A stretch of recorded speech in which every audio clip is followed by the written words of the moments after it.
Okay, so I am Yeah. making it public, so they can see Okay. later. Others Okay. can Okay. see. Okay. So from where to begin? You will begin, or first I just introduce the Okay. curriculum, but they are not there. Okay, let's see. You can begin with Judaism. You, Okay. So pretty you much, want to share the screen? yeah, I kind of. Oh yeah, I'll share. How do I share screen? I'll go here. Share distance video.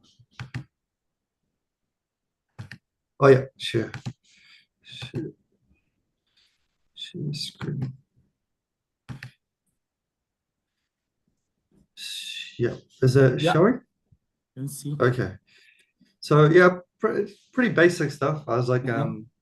just start off like, okay, what's Judaism's philosophy about the purpose of life, the purpose of spirituality, of Mm-hmm. the practices and things like that. And yeah, it's quite familiar to me because I was brought up in Islamic background and the idea of serving the Creator and living an ethical, moral life and a spiritual pleasure being separate from bodily pleasure, like they make that Mm-hmm. distinction. And yeah, like studying the scripture, performing the rituals and rites, and yeah, living according to their principles. It's interesting because they have separate standards of morality for Jewish and non-Jewish people. Here So is important. No, now Jewish beliefs regarding the soul after death. No. okay, what?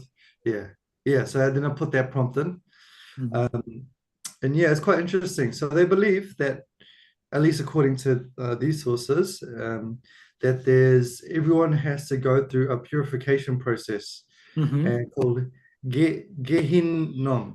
I'm not sure if I'm Mm-hmm. pronouncing it properly, Mm-hmm. but that purification process is not eternal, really. So, like that's in contrast to what I understand Christianity and Islam believes, which Mm-hmm. is you can potentially go to like eternal hell or eternal heaven as well. Mm-hmm. And based off, well, I think Pavel's here. Pavel just joined. So, so yeah, so pretty much based off your actions and deeds that you did throughout your life, and if they're according to the principles outlined in the book, that purification process will be different for everyone. But Mm-hmm. it's described as like, I think 12 months. I'm not sure how they're measuring time. Uh-huh. Um, there's like a diagram here as well. So yeah, so there's the purification area, Gehinnom, where souls essentially they accept, yeah, cleansed, and then after they say a maximum of 12 months, they say some individuals, some souls are so pure that they don't have to go through the purification, and they go Mm-hmm. straight to Gan Eden, which I think is like a transliteration of Mm-hmm. Garden of Eden, or Garden of Eden is a Mm-hmm. transliteration of that.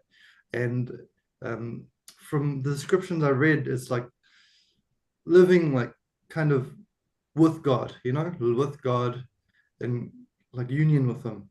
Mm-hmm. It's a bit vague, like some of the sources, because I think it differs quite a bit. Uh, yeah, to get like a proper, like specific understanding of what the experience is, I'd probably have to do more research. But what's common amongst everything is that this purification process will most likely have to occur for everyone, and maximum it's 12 months. And that's why a lot of Jewish families they do Mm-hmm. after death they do a lot of rituals and rites for at least 11 months to help their soul transition into their Gan Eden. And the reason why they do 11 months instead of 12 months is like a sign of respect because 12 months is reserved for those souls that are extremely impure, that they think need the whole time for purification. So by them doing the rituals for 11 months is saying that no, like whatever our relative or our loved one didn't need the whole 12 months for the purification. Um, yeah, it's This quite is interesting. Yeah, and then I asked about the Judaism belief about free will of the soul because I think just naturally I thought, yeah, because I would always have that with any like devotional or like even bhakti practice in Hinduism, like mm-hmm. what is yeah, how is the divinity like expressed within the individual? Like that's what I try to. I feel like that's like a point that kind of differs between different schools. And it gave me like something like I'm kind of familiar with through like growing up in a Muslim house. Is like everyone has free will. God knows there's divine foreknowledge, so God knows what's going to happen, but he cannot take that. The free will still exists in the individual to do what they do what they want to do. So there's the choice between living ethically according to their scripture or living more like for the bodily individual pleasure. And those actions they kind of commit, I think they characterize it as forgot like stains. Hold on. Get on repentance. Yeah, they like kind of describe like sins as stains. Yeah, here it is. And today, the purification process in Gehenna is viewed not as a place of eternal punishment, but a spiritual laundry where the soul is cleansed of stains left by its earthly transgressions. This process involves a soul. Yeah, so it's pretty much something like what are you doing in your life and how it's leaving like maybe as Hindus understand it, like some scars within your like subtle body that is preventing you from experiencing God or even wanting God in the first place. And to kind of undo those bondages and some scars, you have to go through a purification process. Yeah, it is interesting. They do have like what is the conversion to Judaism is not required to reach the paradise. And they have different principles. So for the Jews, it's based off the study of the Torah and the performance of the commandments. But for non-Jews, it's based on adherence. These 10 commandments, no? This is the 10 commandments which he received from a bush, no? Yeah, I think so. I didn't look that up in particular, but I'm guessing. I mean, when he has enlightenment experience, as I can remember, then Musa has walking on the hill and he got this enlightenment experience of non-dualism, which we say, basically, where the object and subject becoming one, like you and the plant becoming one. And according to Indian tradition, we say in our language, the Parashakti appeared, the Shakti of Shiva, which is beyond. So that was the same experience I can relate with my experience on other experiences, which happens that in that bliss and that contact of non-dualism, wisdom arises, no? A knowledge comes. I can only relate to that. I think this is the 10 commandments, no? Mitzvot. Yeah, I guess so. I didn't look that in particular, but I'm guessing it'd be similar because they have the same 10 commandments in Christianity and even Islam. So it would have been derived from like the Jewish tradition, I'm guessing. But I didn't look that particular one up. I'm just relating the Indian point of view with that, no? Okay. So that's how our richness will grow. Each can relate with our anything behind where you can relate, no? Okay. Like anything you are reading and you can relate with your own understanding or experience or somewhere. But this experience, I will relate to the 10 commandments where coming out the experience which I come to know as an information, that incident that he was walking and there he came across a bush. Bush was lightened, no, like a light or something. And he got these teachings from the bush. So this, in our tradition, like Indian point of view, we will say agam. No, two kinds of knowledge in Tantra, agam and nigam, deductive and inductive, kind of. So here is the revelation, right? There's no logic, kind of a experience and understanding and the wisdom directly. So it's just a revelation. And I can relate it, which in yoga, we relate it to the prana kundalini. The experience of awakening of prana kundalini, the energy, shakti prakriya. In Tantra, is called shakti prakriya, in the middle. And so this is the experience of prana kundalini when it awakens, according to the other experiences and resources and informations and my experiences. If the story is right, we can also ask this story. Can we? Oh, sorry, the story, the story of behind these commandments, how he received it. Yeah.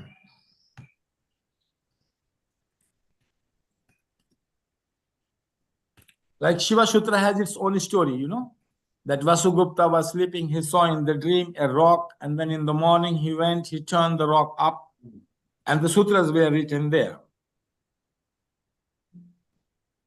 Yeah, okay. Would you say like the I see some parallels of the Garden of Eden with like lokas, you know how like Hare Krishnas or Vaishnavas believe Yeah, those are it's a Krishna metaphorically loka. expression Yeah. of a Yeah. experience.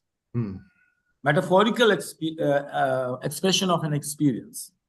That it could be like this, you can imagine like this, no? To children's. This is not, yeah, 10 Commandments. Yeah. The overwhelming experience. Yes, yes, yes. But what was that experience in detail? No. It's when Following this, yeah. it was on Mount Sinai, I think. Ascended the mountain for 40 days to receive the comprehensive set of and like he got a glimpse how this phenomena happened, and let this phenomena to be continuing the experience, maybe going for fasting or this kind of isolation, or where there is no other way, yeah, to be isolated and receive the whole teachings, no? Yeah. Or go into this experience deeper. Yes, that makes sense. People doing okay, interesting. Some structure. Yeah, there was this, the mountain smoked, the earth trembled. I heard a horn. That's like similar as well. Yeah, like in a lot of traditions, hearing like a horn, and before like darshan or like seeing God. No, this is para. Power, remember? This is para. This, when the sound starts to go higher and higher, no?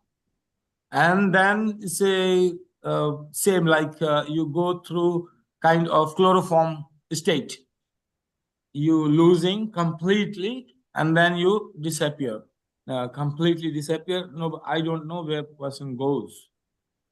And then when he comes back to Madhyama, like when mind processing, then only one notices and then knowledge starts to descend after that. But you get the knowledge at once in this stage. Yeah. Oh, interesting. So, but okay. I'm not sure. I think Muhammad also had a similar experience. Because he was in the cave praying or meditating at the time when he saw the angel Gabriel, who revealed the Quran to him. I'm not sure. I think he heard a sound as well, but I need to like reread. No, as far as sound is concerned, Hasnan, we have a proper, like if you're crossing through the bodies, like layers of consciousness, when the soul sublimating, each layer of consciousness has a special sound. Okay. A special sound. And the last, we say Kundalini, when you hear the roar of, like when the lightning comes, you see two clouds, thunderbolt. So thunder. So is 100% exactly thunder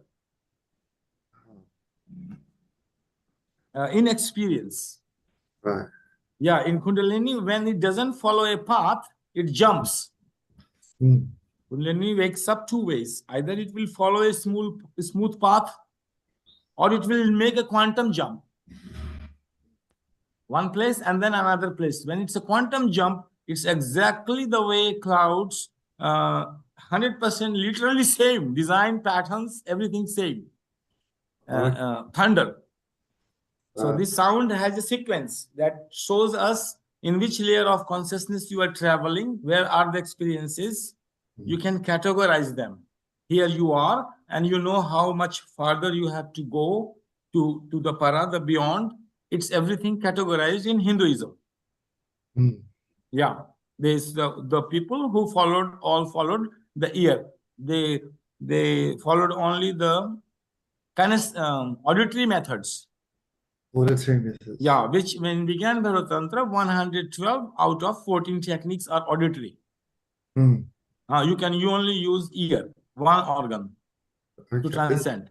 Is there like a Nada yoga kind of like Nada? Yeah, it's Nada yoga. Nada yoga, it will come in comparison to when we will work to Hatha Yoga Pradipika from Guru Gorakhnath. Hmm. There you will find the similarity of techniques and experiences matching, and also it will match to Sikhism. Sikhism, okay. Guru Nanak. This was also path introduced by Guru Nanak, the same one, auditory. I think So we will find a lot of similarities, patterns here, and experiences, and we can easily make who, what, where. But this is not our point of judgment. It just came like this. But our was that first part was that all 16 philosophies of India, how much 10 believes that there is a soul after there's a continuation. 6 doesn't believe, no? Like something like this, the first categorization. Okay, okay. But this work is very nice, showing you some light to move forward, no, with the work. Yeah, okay. What we are doing here, Hasnan, that we are creating plugins. Just connections like between to a knowledge, like suppose we get a knowledge. So what we need, like plugins from different sources, the knowledge coming together in a one hub. And this one universal hub, we will take the universal agreement points, and diversification will leave for people to explore. And from this universal point, we can begin our work. Okay. Okay, I understand. Okay. Yeah. Cool. So this is matching with Moses' experiences, matching. Yeah. With many mystics which we come across, the Kundalini experiences, and all non-dual experiences, and Prana Kundalini and Para, no? Pashyanti, we can easily see where are the experiences. So first, the bush experiences is Pashyanti. Shanti. And then after, when all sounds will disappear, nothing remains, and you will then the Para. Para has no words, no words. Words begins in Pashyanti when we see the mantra, and then it becomes Madhyama, becomes the sound which we can hear with this way in the ear. And then it becomes Bakri when we start to speak it out with the loud. Yeah. Okay. So that's when it becomes like commandments. That's Vakari, would you say? Yeah, commandments like Pashyanti, in which he maybe got 4 commandments, which they say. And after this, he might have got intuition or guidance to go deeper and go along and receive it, become a good receiver, to continue the experiences and deepen. And then after he's going to Para. Okay. Like there is a sequential progression. Okay, wow. Yeah, I feel like a lot of prophets, they had that similar experience where... Well, we will see. Yeah, we will see. No, it could be also other way around, from Para to Bakri. Para to Vakari. Yeah. Okay. So in that situation, you lose... When it comes Para to Bakri, it's incarnation. Incarnation. Yeah. So like perfect soul descending. Right, like Krishna or something. Yeah, like Krishna, yeah. Para to Bakri. And when it is a human effort, ascendant path, then Bakri to Para. Okay. When human is becoming to that, and maybe later on he will descend sometime, somewhere, some planet, no, in some form. But when some greater, which has already person achieved and just coming to play with a purpose, then it's Para to Bakri. But when that transition happens from Vakari to Para, and the individual comes back down, are they eternally in communion with the Para? Like, is there possibility for them to... No, if you adopt a role, that's a sacrifice. When you come to Bakri, you have to sacrifice your bliss. Okay. Yeah, otherwise you have to. That's nobody wants to sacrifice, basically. Right. They get attached to their ananda, that blissfulness and that knowledge. That's the last bondage. And then comes Jivan Mukta with philosophy. sacrifice if it needed, consciously descend. Mm. And then which you book you goal, which is this knowledge is called pratibhigya. Mm. That's pratibhigya. Mm. That consciously you confine yourself, come down and down and down. You are incarnated, but you consciously come back, and then anytime you can ascend. Anytime you can be in para directly, and you learning and confining yourself, descending also at the same time. Mm. But your to be in contact with para is any second. You just have to remember it. Mm. Okay. So you have to have the will to remember it. Yeah, Or- like you have to have an experience. Right. The consciousness experience you cannot deny ever, no? Mm. So you have to you know that you have in your bank millions of dollars. Mm.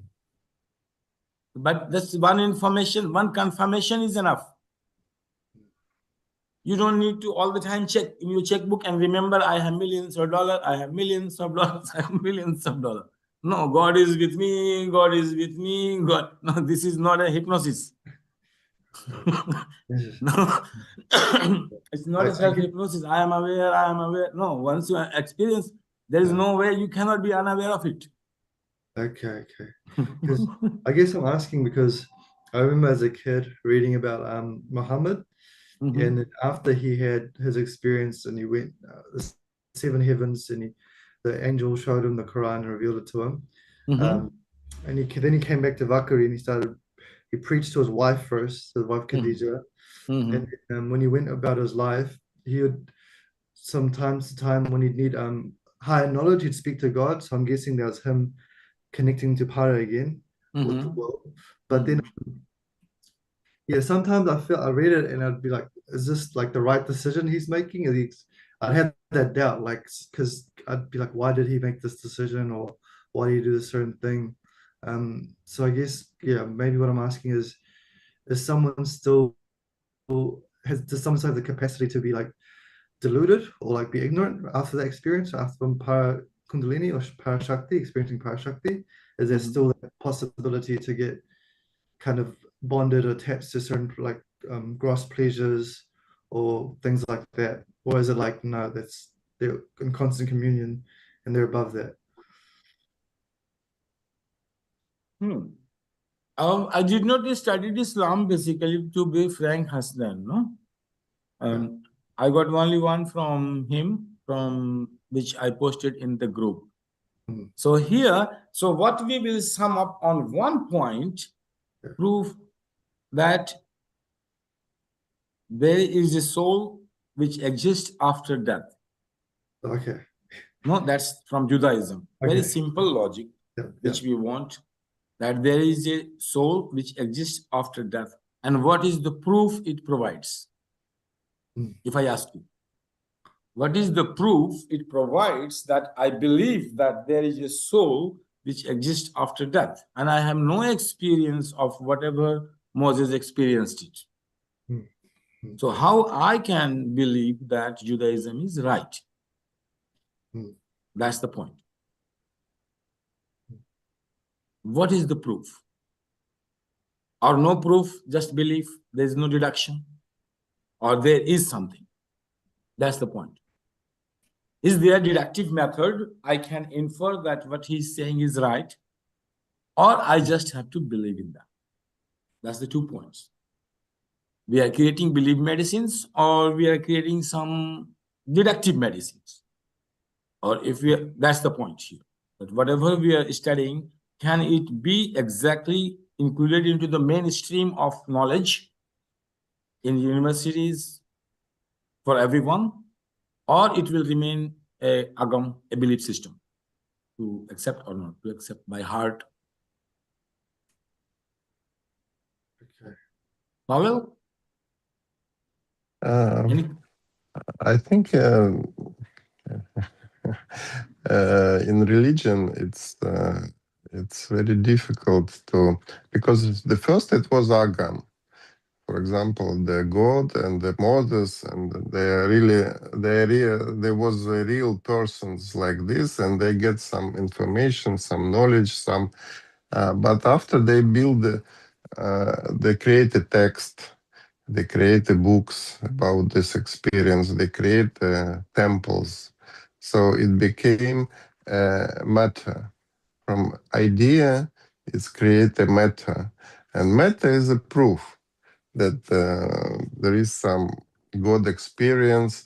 There are some saint souls, saint people. When they die, they became saints, and they can even this in Christianity they praying for Pavel, peace. yours is Christianity, you know. Will you? Yes, so the proof that this piece of bone from the saint person after death can create a healing process, or it can people are praying for something and they get this. So this is the proof that the soul of the saint person can help to achieve something. So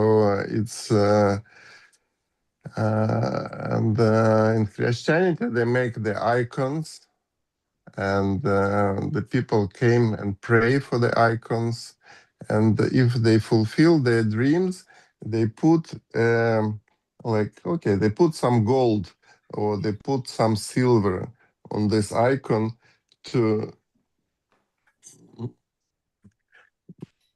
It's a proof that they get something, and okay, and there are some people who saw this saint souls, angels, Virgin Mary. So it appears somewhere in some places, and some special people saw this. So sometimes Saint Mary appears and saying, "Here you have to build a church," and they build a church, and the same. But when I was in Jerusalem, in Israel, and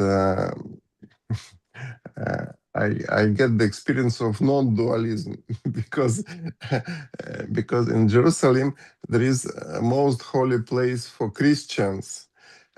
Only 100 meters from there, it's the most holy place for Jewish, and above this place is a most holy place for Muslims. And then I realized that it cannot be three different gods. Because God is one. Why three different gods create three most holy places in one place? So it's the people who divided this idea. And another thing that the Moses get the rules for the people. The Moses goes, he fasted 40 days and get this experience and get scriptures. And I think now anybody who meditate can get his own experience. And Yeah, experience, like anybody meditates.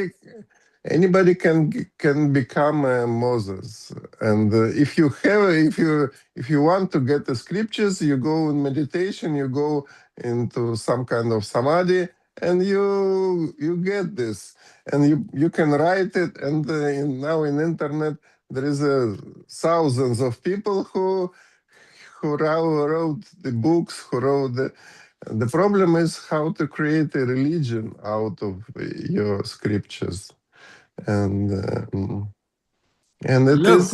Pavel, if we create a cyber religion, suppose, Mhm, unbiased, and then we can see that, okay, experiences are matching. mhm.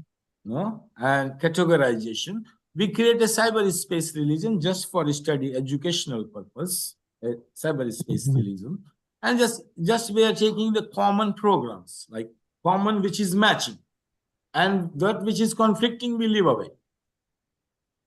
Like that, there is differences coming, we leave, but something we find, oh, this experience here, here is appearing everywhere, no?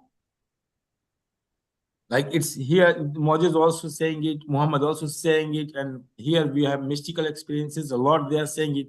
So we can find out, and now we have categorization, which we call psychology of the Buddhas. We cannot apply the same law of learning which we apply for a common human, which Freud used analysis, what we do, why we do.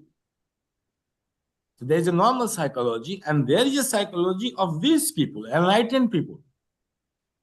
They are also sharing a common pattern of perception, realizations, and experiences. And they are also following a reason of why and how. There is a psychology running behind it into their actions. So we can find out that pattern, and we can create a completely new psychology away from all these psychological findings which we had. We can create a completely new psychology to guide people who are on the path. It doesn't matter they are coming from Buddhism or Sufism or Muslim or Christianity. The people on path are people on path. They are following a psychology, a reasonable psychology, which they can understand only when they meet each other. Otherwise not. And if they're on common psychological conclusions, and medicine is not working on them, rather than they will be reactive more or suppressive their intelligence. So we need a new education system in which it guides people, and our finding will be based on all the people or person who has ESP, extrasensory perceptions, intuitions. They are not following the common logic of decision making, which a person is applying with greed and fear and sex. Their functioning is different, their operating center is different, and the way their perception different, their decision making different, and their choices are completely logical, appearing to common sense, the way they decide something to do. So we need a stream of knowledge which will be supporting to these kinds of people. And based on their experiences and all the people who are following this path, a stream and learning. Yeah. And I also want to ask so we you, need because one psychology. Yes, we need an enlightened psychology. Okay. And I want to ask you, because when we read the Moses scriptures, the Moses rules, it's produced in negative pattern. So don't kill, don't create. And my question is, from your experience, when you get this knowledge in special state of mind, is it negative or positive? What? Because the rules. The rules are to govern, Pavel. We don't go in public administration system. We are deviating from our point. Our point is that logically we can show to the next generation coming into Oxford University, reading our book, that this is the way we set up the axiom of our psychology. If our point is not there, who is giving administration to social? We remain on our point. And if somebody has, we will give our own commandments. We are not going to follow any commandments given by any religion. But the commandments it's the God commandments. It's in positive affirmations or in negative affirmations, because I read that there is no negative affirmation in pure knowledge. it's only positive affirmation. You have to do, or this is the way you go. There is no, No. You don't also get do. negative guidance from para and others. From Ah, when you touch, also, yes, you get negative also. What not to do also you get. Because many uh, times you are moving on the wrong path. To my experience, sometimes I miss my path, no, angry and this, mhm, and my energy starts to change the direction. And it was happening just like whenever. So when I go to that state to that, so when then it's completely no, this path you should never even look at. This is not your path. So in your thinking, even you think of it will be cutting. No, not this way. Think other way. This is not my path. This direction, I mhm, should not think like this are the commandments that you should not even think in this direction. If it is self-destructive. So I was going self-destructive. Then this command came. Don't even think like this. Don't even look in this direction. The commandment comes it comes both way, understanding or guidance, positively and negatively. Also, negatively, particularly when you are on the verge of self-destruction. Remember, you are doing terribly something mhm. wrong, which is will be damaging your physical body. Then negative instructions comes. Otherwise, not. Mm. Okay, so the negative instructions from God is to the people or to the nation which goes in self-destructive mode, Yeah, and self-destructive. then it gets negative. Because before Judaism, it was one religion, Zoroastrianism. It's one of the ancient, and they get. I think the only one rule which is real positive. It said positive thoughts, positive words, and positive action. It's the rule of life, and there is no negative in the rules, and it's create. Yeah, and this is for positive people. I mean, people who don't do any distraction. Okay, and Two ideas, Pavel. Two ideas you were talking about.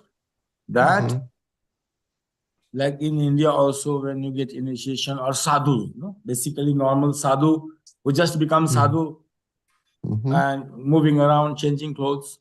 There also, if you sit with them, and I was listening and sitting with them, and I try to find out what is their mode of action, how they are finding what they are doing good or what they are doing bad.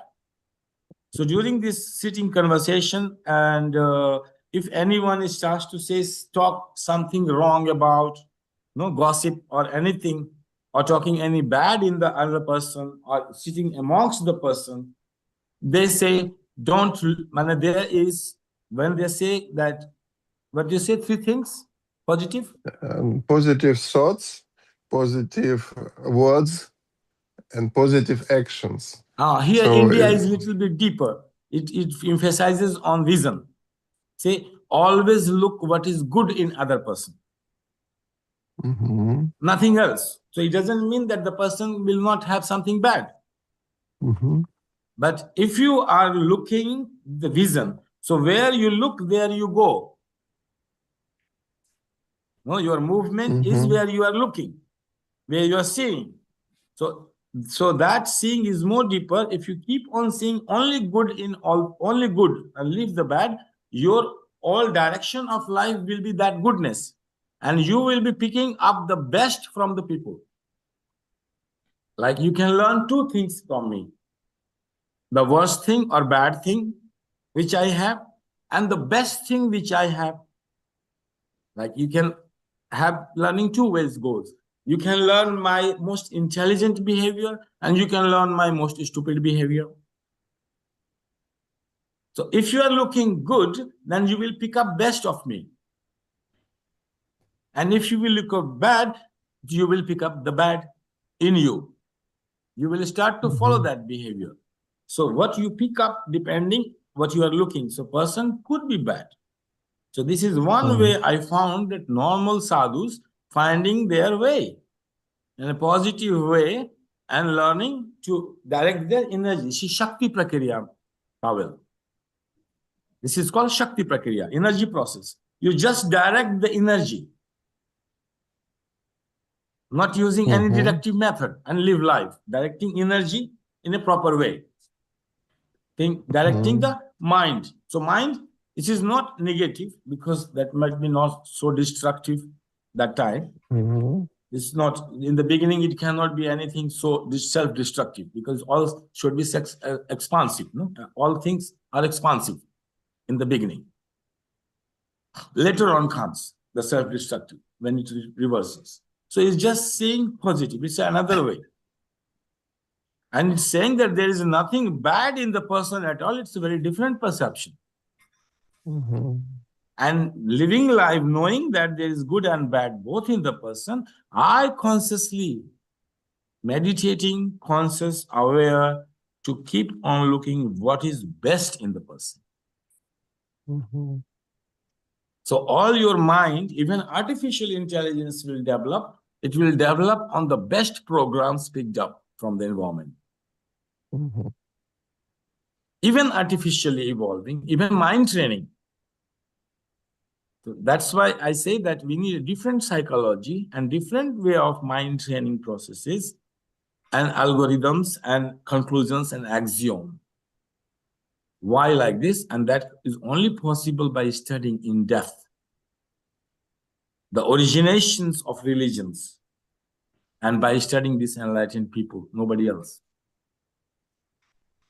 If we want to learn something, learn from them directly to the source and find out that how enlightened mind functions. Yeah. To the good and right decision-making and right suggestions in a time. The suggestions could be both ways, do's and don'ts. Do it or don't do.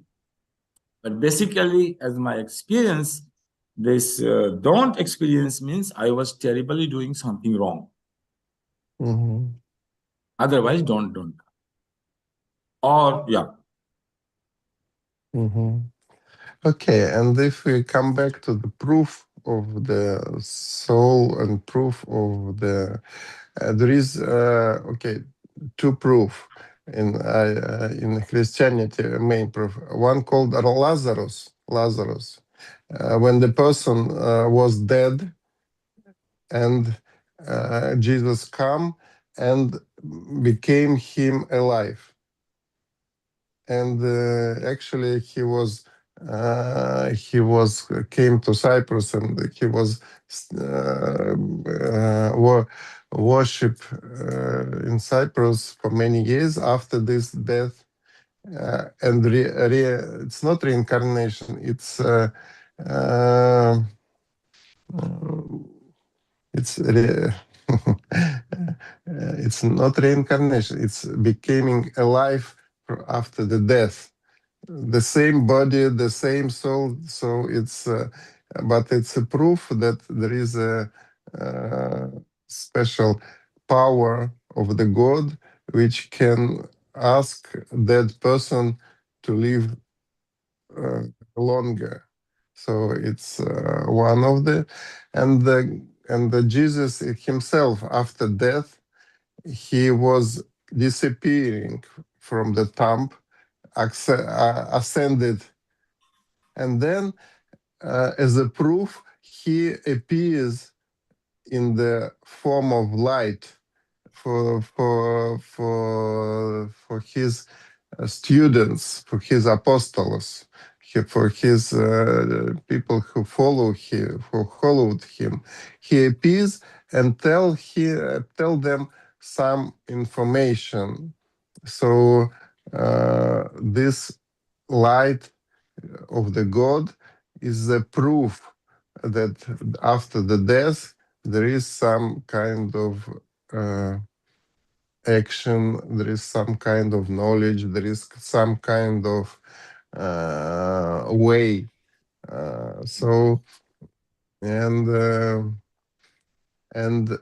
And still some monks, some Christian monks in monasteries, when they get experience, it's usually the experience of light. They get the light and light gives them some information. So, So Pavel, it's not auditory, it's perception of their eyes. So it's techniques of eye experience. up to now, we all have been discussing about the proof of self-existence after death on the basis of ESP, like extrasensory perceptions, or on the parapsychological way. No? In two ways we are proving it. Now, there is one in India, Masuriya ji not here, maybe, I don't know. India, we have a philosophy called Sankhya. Sankhya Yoga, we study together as a method. Sankhya is a pure philosophy. So in philosophical way, we see that we can prove something on the basis of inference. Inference is like, if I see the smoke on the mountain, I am inferring that there is fire. So this inference, we have many principles on which basis we infer, and that inference is right. Like trigonometry, if we know, and just by the shadow and the candle and the sun, we can predict the distance. That is inference. How much distance is there from here to, nobody is measuring with empiricist, no? Like empiricist sense perception. But inference is right. So inference is a tool in science and mathematics. To know.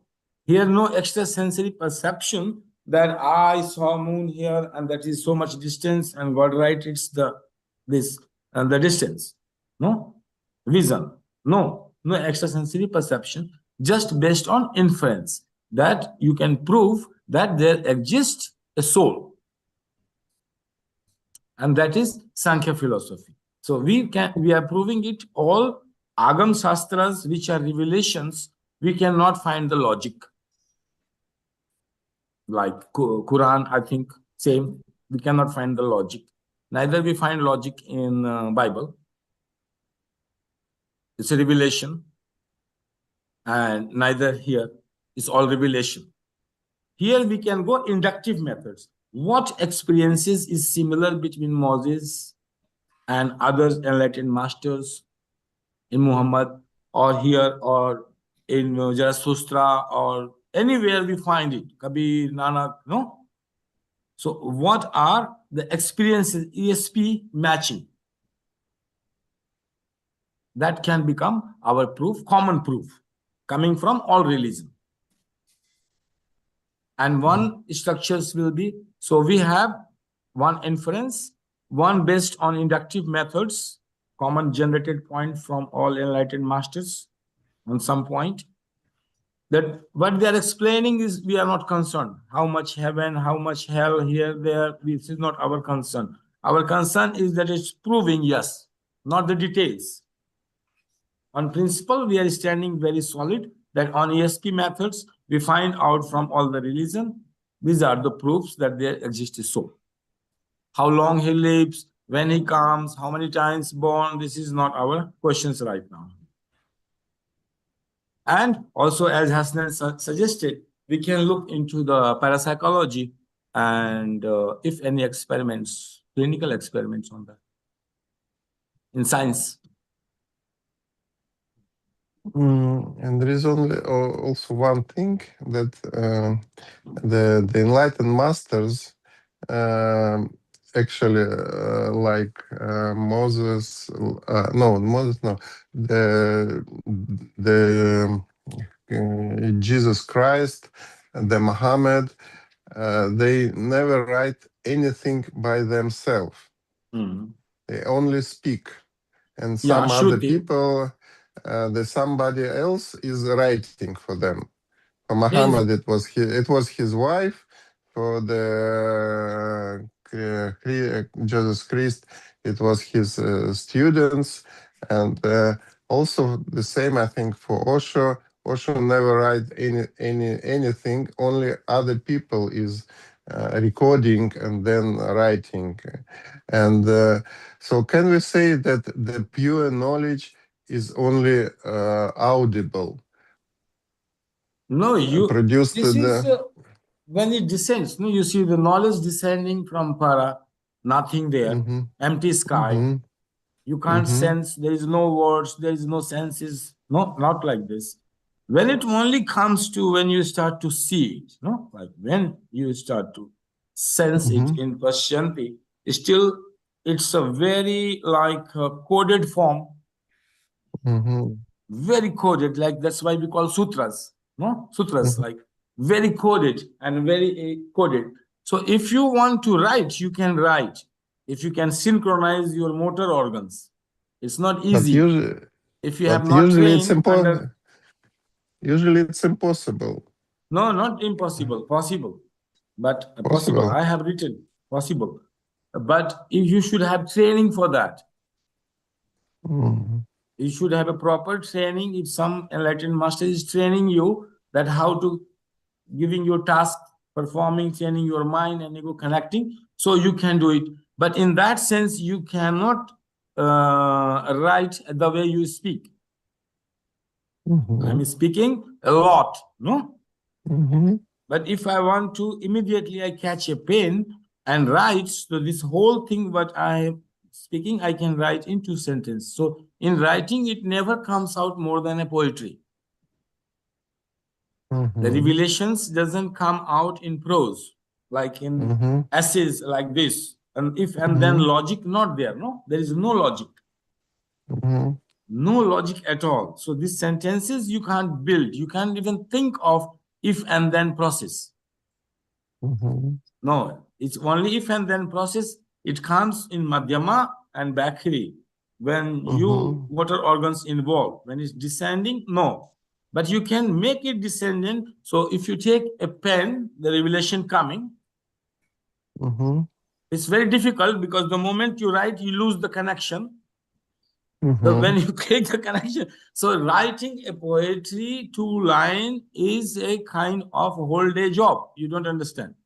If you really want to write it, 1, 2 lines will take 1 day. The moment you come in back here, the connections gets cut, and then again you have to be very sensitive to hold on to that. So you write one time like 1, 2 lines poetry, just 2 lines to write, or 1 stanza. You can write 1 line in the morning and the next line will come afternoon. And suddenly sometimes 4 lines immediate. And then no. So if you want to involve motor organs, this is like a flow. Many people, but when speaking, it is not. It's diluted. It's no more sutras. So it's diluted. Here you can be in Bakhri. The knowledge will be the same sutra, 1 word, which you are keep on speaking 1 hour about it. That's 1 second of experience and 1 word, and you are speaking about it hours. It's like bija mantra. Yeah, and it's never get exhausted. More you will speak, more it will expand. And it will never end. You keep on speaking. So this way of extempore way people have done. No, we don't need to elaborate. We are confining it. We are confining it. If you will elaborate, then it's a different story. So we need to come back, proof of existence, this many philosophies, this is there, no? Based on ESP, based on medical science, based on parapsychology, based on this philosophy in India, on inference, in intuition and perception.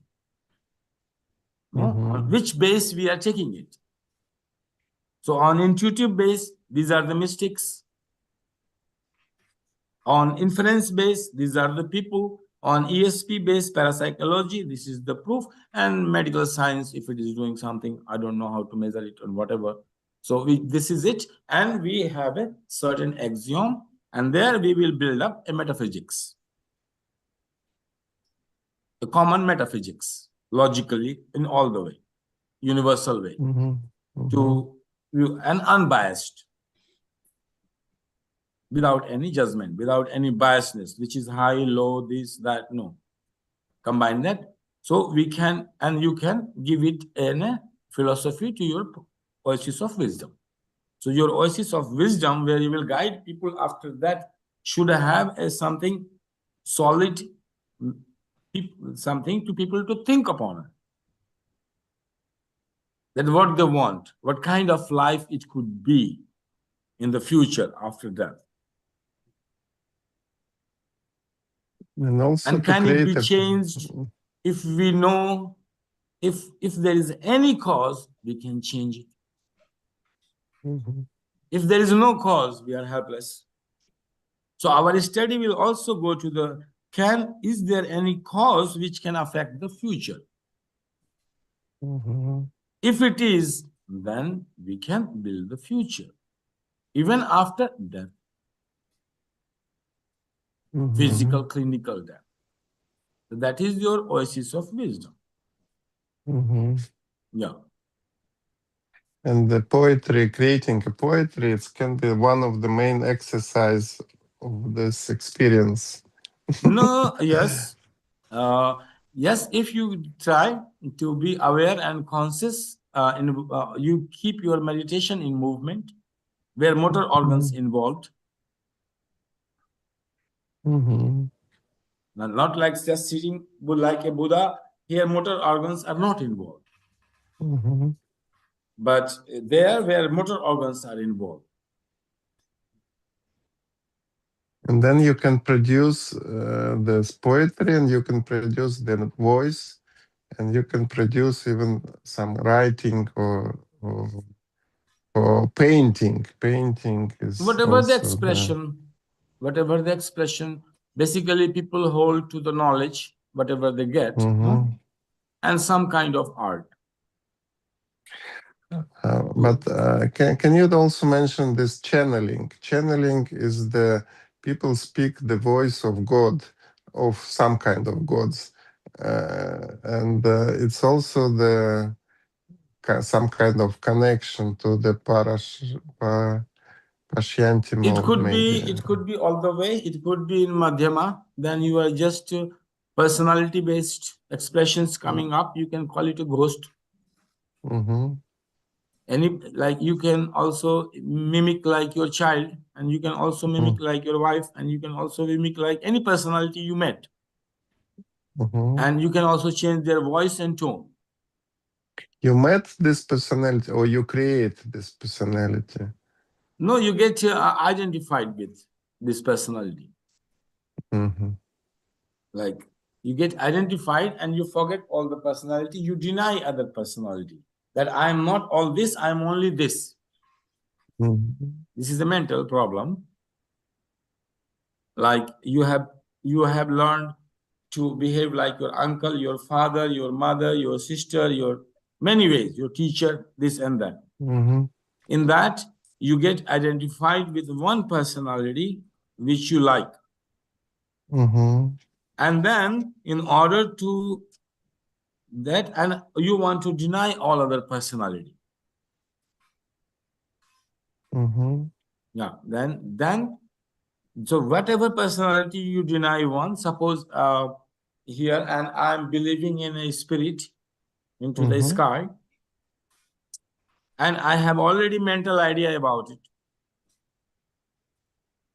And it can, I'm relating to this spirit as my mother, or as my father, or as my brother.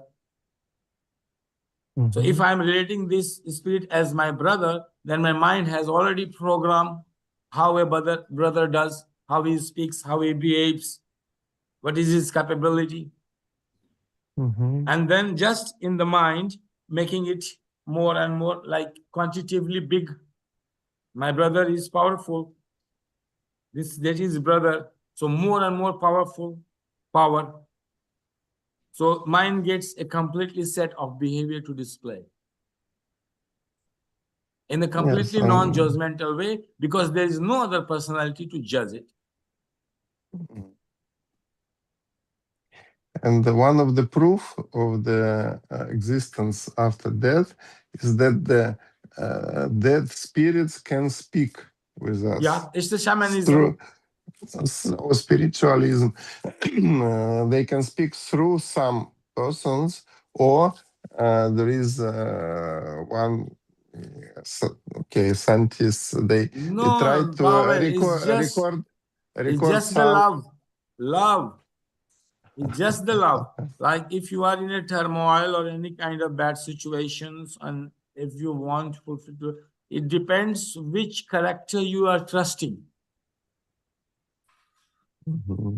If you're correct, there are hundreds of characters. If you're correct, trusting the character of king or a mother or father or Don Juan or this, any character you trust, that character will take over. It's an energy process, Shakti Prakriya.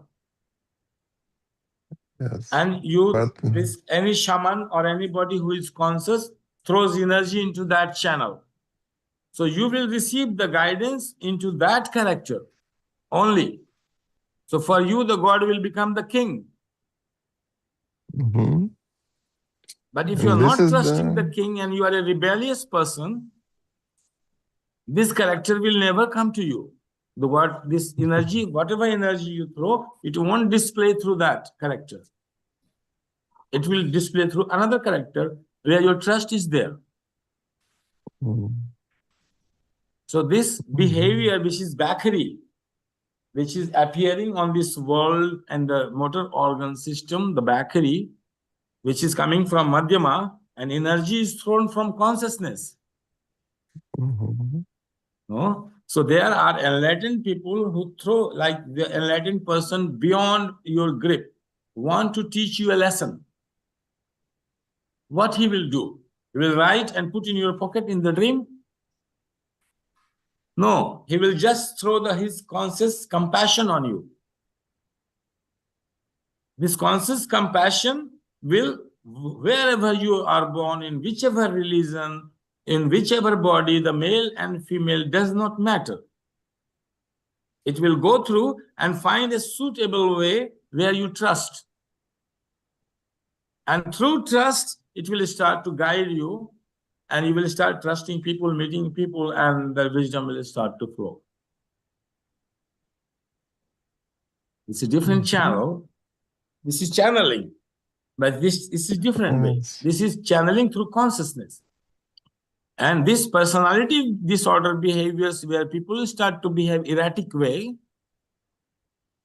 not normal way, is just personality-based shamanism. You are throwing energy into Madhyama to a certain personality, and person will lose control completely. And that personality will be outburstered without control into the environment that you can use to release a belief or some kind of trauma.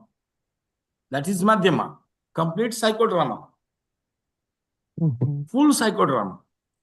Shamanism has reached, go beyond that. But it is not the consciousness guiding you, it's the person helping you to release your trauma in its own way, in an esoteric way, where he has meditated, collected energy into the heart, and he has more compassion or more control. So here he knows the method. This is Tantra. You know the connections, that how energy can be put into a certain character to display behaviors. And that we say, oh, he's a great tantric. This, he can do something. Nobody can do anything, however great tantric it is. It depends on which layer he is, which time space he is meditating out of 12, and where he is throwing energy, capable of. So some people are maximum Amrit, they are not capable of going more than psychodrama with any rituals. Whatever you perform, it's Madhyama, and throwing energy into a certain personality. If he is a great tantric, then he can throw energy into your characters formations on ego basis. Very great, then he can throw on intelligence. Your intelligence can be blocked. And very great enlightened people, their compassion is to lead your soul and redemptions. They decide that whether you will be salvation or not. You will go on the path of salvation or you will not go on the path of salvation. That's the compass enlightened people. We call Messiah or whatever, like very high consciousness. So understand this. It's also the point to understand all this halabala around it properly and how it is functioning. Okay. Very much clear. These ghost stories are nothing. It's just throwing stories. And a communication through right brain. with, Mhm. and there are also, you can be connected. When you are connected, yeah, there are certain more realms after death, you can be connected, for sure. We call it dead because nobody dies. So if nobody dies, even the character of your father is not died. It's there in a record. And the pattern is recorded. You can access it in meditation. You can access it. Okay. Thank you very much. Huh? Already 11:08. Yeah. So this is how it's nice to be discussed. Yes. And we can have some written material, will be nice. So who will be our curriculum? Who will be compiling the whole, making a nice curriculum one upon another? Let's proceed From like this. audio. Okay. From audio or from ChatGPT? Both way. Let's see. Let's discuss in the group. WhatsApp group. Okay. I can do the AI Understand. summary, like join you to, so the summary can be sent if it sends to me. No, Okay. I don't know. So see you next Saturday.